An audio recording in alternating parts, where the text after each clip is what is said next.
I want to ask you about cryptocurrency, which you have been very negative about, calling it rat poison, and you hated the success of Bitcoin.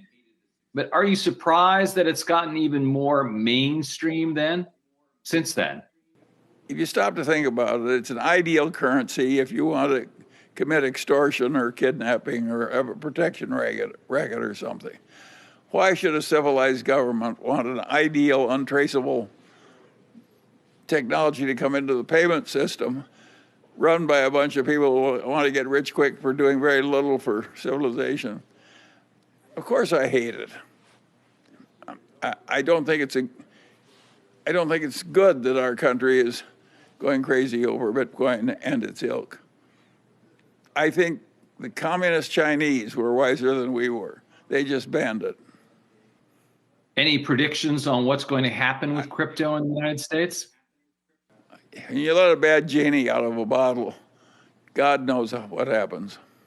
I think it was a huge mistake to allow it at all. And the truth of the matter is our regulatory establishment, when they quit the government, they go out into this heavily promotional capitalism.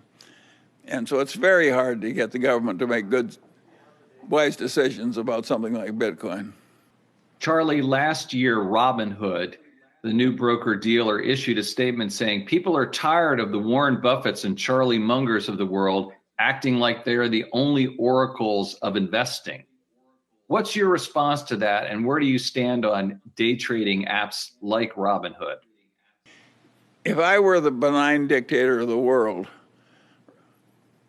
I would make it unfeasible to make short-term gains in securities, because we now mix up a legitimate activity, capital raising for enterprises that need money to do their capitalistic function, with a gambling casino where people come in and gamble.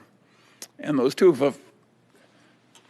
functions, when they're mixed, as they are in a stock market or Bitcoin, create a speculative mess and a speculative orgy. And it's dangerous for the republic. It isn't good to have a lot of people trying to get easy money, for sure, just from gambling. And the people that are preying on them, the salesmen and the market makers, they're not the most admirable people either. So, no, I don't like it at all. As I say, most old men don't, of course. And a lot of people think, well, and just Warren and Charlie don't understand it.